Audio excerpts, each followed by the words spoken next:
everybody, thanks for watching another video. Before we get started, I just want to thank everybody that wrote into the channel asking if everything is okay. Everything is great. Typical Las Vegas fashion, 7.1 earthquake, no big deal. First Friday, downtown strip. Screw it, let's go out and party. So first of all, thanks everybody for checking in on us.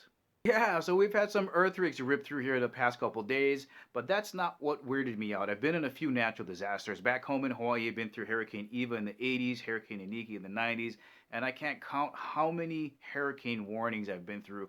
So I'm kind of prepared. I have things around the house ready for those type of things. I've been through one earthquake back home back in 2006. I remember because Best Buy had just opened the one in Aiea, and it was a Sunday morning meeting. I remember that clearly. I was just tired. I worked in the home theater department upstairs, so I was just lying on the couch with my eyes closed, just kind of waiting for the meeting to start. And I thought somebody was shaking me, so I opened up my eyes and I'm looking at the air conditioning unit up there, and it's moving around. So I kind of look down and I look around, and people are freaking out. I'm like, "What's going on?" Earthquake, boom, got out of there. I think that was a 6.4 or 6.5. That was back in 2006. And I've been through one tornado when I was in Michigan, which is rare up in Michigan. But so I'm not a stranger to these kind of things. They don't weird me out that much. But I can tell you this: the first one that hit a couple days ago, I was outside, and that was really weird. So you're kind of outside, and for those that haven't been in an earthquake, it's kind of like the earth turns into the ocean. So I'm out there, and the whole earth is moving around, right? I'm like, what's happening? Oh, it's an earthquake. And I think it's definitely weirder to be outside than inside, because at least when you're inside, you have like points of reference. So when it hit tonight, I was eating my hot dog and rice, my cat sitting next to me, just eating, and then, we feel it kind of move around a little bit, and she looks at me, her eyes get big, her ears perk out, and she takes off, and I'm like, what's going on? And then I look over at the chandelier, it's swinging around. I'm like, oh no, it's another one. And it lasted about 40 seconds. So it was kind of unnerving to hear like the walls of your building creak. You wonder if it's going to fall on you, but I was pretty sure I was going to be okay. But all of that's not the portion that weirded me out. This is what did. Alright, so here is what weirded me out. And this is a good thing because it shows just how good our science is in current day society. So I'd say about an hour after the earthquake hit, I turn on the TV and it's all over the news, right? You got newscasters doing their thing, reporting in and out. And then, of course, we have your scientific expert. I think her name was Dr. Jones.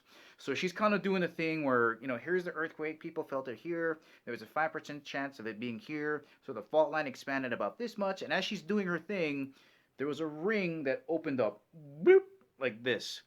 And as that ring opened up, bloop, there was a little timer on the bottom corner that started, I think it was at 30 seconds. So a reporter went, hey, what's that blip? And she goes, oh, look, here comes another one.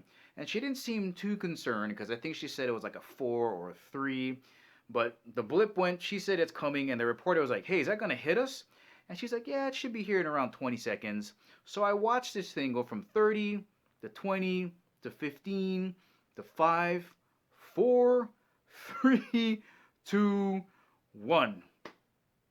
And then my house started shaking again.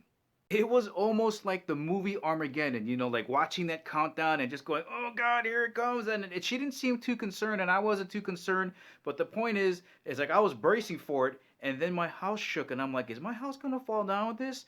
So literally, my faith was hanging on her not being excited about it. But that just shows how great our technology is now. Now, with the hurricane, you can see it coming. You can kind of predict what path it's going to take, and you can see it going, and even if it's going to come around and get you again, which is what happened back in Hawaii. A tornado, you can see kind of the path it's on. But an earthquake, there's no telling when it's going to come. You can maybe predict it by some of the seismic activities, but for the most part, boom, it's just going to hit.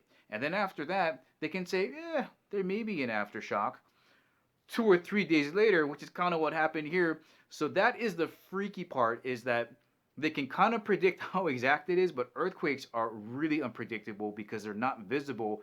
All they have to go on is vibrations coming off from under the ground. So guys, if you're not prepared for natural disasters, guys back home, it's hurricane season's coming up. Go get all your stuff. Go get your Spam, your Vienna sausage.